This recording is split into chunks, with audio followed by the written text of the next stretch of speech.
So in this video, I'm just going to be talking. No reading, I just want to mention a few things.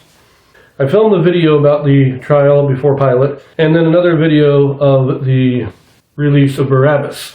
I then filmed various videos about the crucifixion and burial of Christ, ending with the John chapter 19, where John records the crucifixion and burial. However, when I was reading John chapter 19, I realized that John actually still had a lot in chapter 19 before the crucifixion. I'm not going to get into it right now because that video is coming, but reading John chapter 19 took me almost 20 minutes, and you know that I want to keep my videos at least under 15 minutes. I prefer under 12. I like nice short videos. And so when I got that up to 19 minutes, I thought, no, if I'm keeping this really in chronological order, I should probably cut that additional portion before the crucifixion and burial, make it its own separate video. And I started considering that, reworking my schedule, and then I thought, my reading of the trial before Pilate was 18 minutes, and my reading of the release of Barabbas was almost 18 minutes.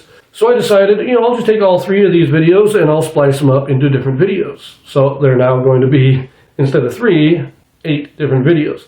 Now I have already released the 3 videos about the trial before Pilate. And if you've seen them, you might have noticed some choppy editing and some discrepancies in the video themselves because, I filmed the original video. But then when I decided to cut it up and make, I had one video of Luke, then one of John, then one of Matthew and Mark.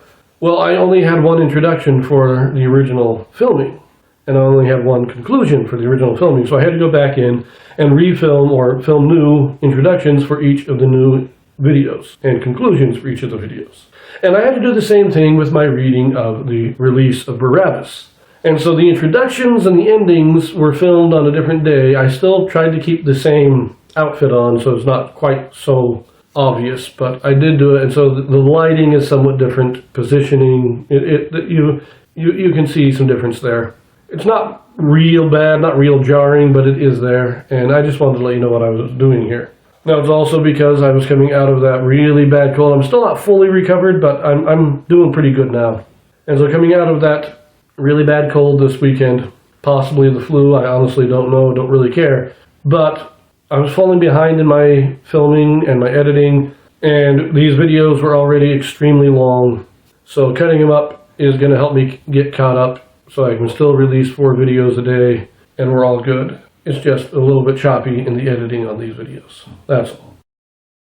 Having said that, I want to talk a little bit about Pilate and the whole situation with the trial before Pilate. We'll see a little bit more of this again with John chapter 19, because, again, that takes place after the release of Barabbas. We have to read the release of Barabbas first. But I'm starting to understand some things about the whole situation, because it never really made sense to me. So you have the trial before the priests, and they convict him of blasphemy. Why do they need to go to Pilate? If he's already convicted under the law of Moses, why do they need Pilate to convict him?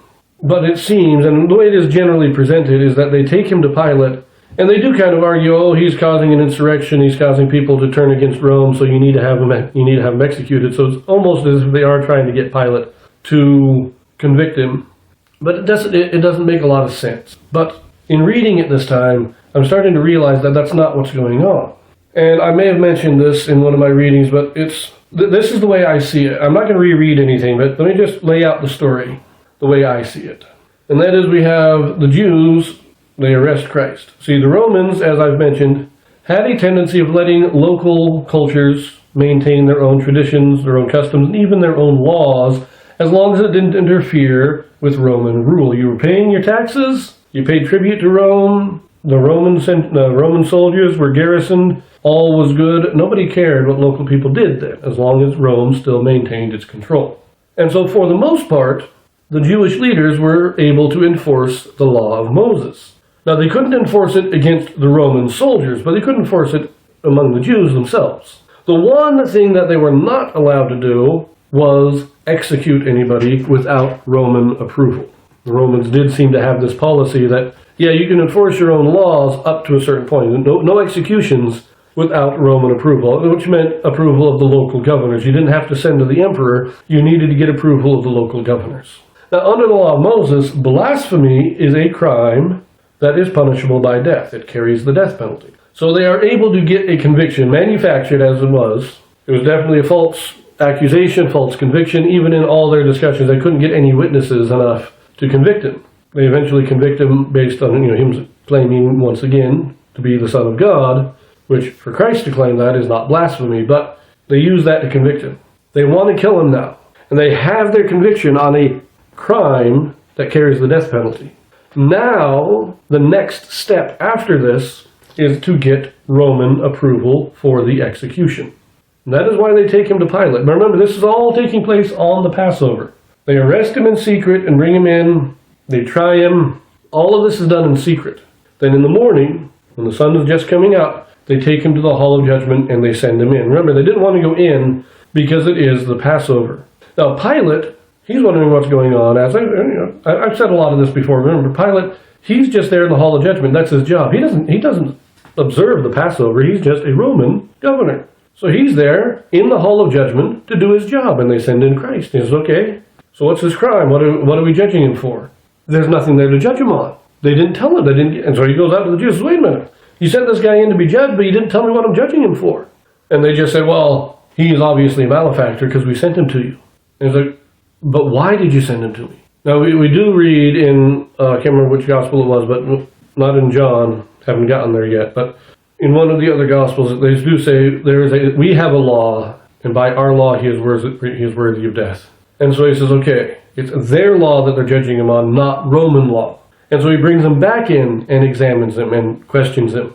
And says, okay, what's going on here? What about their law that you are guilty of? But he still can't find any reason for it. Now, he was the governor of Judea. He'd been the governor, I believe, for a couple of years by this time. And he was probably at least familiar with the Jewish laws and customs. He was a good governor. He wanted to govern the people well, and so he would have been somewhat familiar. He didn't know all the details, all the ins and outs, but he was somewhat familiar. And when he starts questioning him, he's like, he can't even find anything according to the Jewish law. They come back to me, he says, I can't find anything, and I believe it was in John that we read, I'll chastise him, I'll, whip him a bit for you, and then release him, because that's all I can't find anything to justify anything else. But they come to him, and what they're saying is not, you need to convict him so that you can kill him. Say, you need to give us permission so that we can have him executed by our law. And if you don't do it, we will accuse you of being an insurrectionist against Rome. So in the end, when Pilate washes his hands, he says, I have nothing to do with this, you do with it. It is Pilate saying, okay, I don't understand your law. I do not think this man should be killed.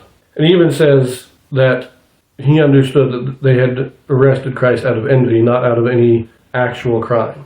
But when he turns Christ over, he's not saying, okay, I'll have him executed for you. No.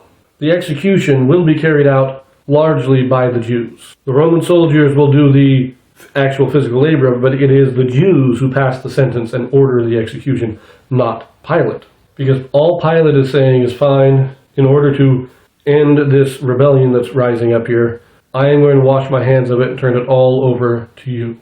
And this is very similar. Now I'm going to make a connection here. Some people might be annoyed at me for it, but this is very similar to when God allows Joseph Smith to give the 116 pages to Martin Harris. It is not that God is now saying, okay, you can do it. He's not giving permission. He is turning over authority of the 16 pages. He's giving Joseph Smith the authority over the 116 pages and saying, okay, I'm giving you this authority.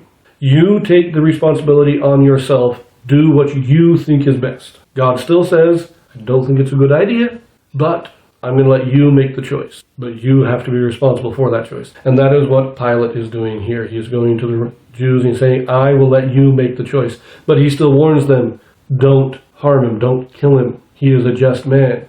Just as Christ tells Joseph Smith, this is a bad idea, but I'm going to let you do it. I'm going to give you the authority over it. It's your choice now. That's what Pilate is doing. He is saying, I'm giving you the authority to make the choice. But be careful what choice you make, because this man is a just man. Now, I want to say a lot more as it goes into the crucifixion, but I'm going to leave that here. The video is a bit longer than I wanted it to be.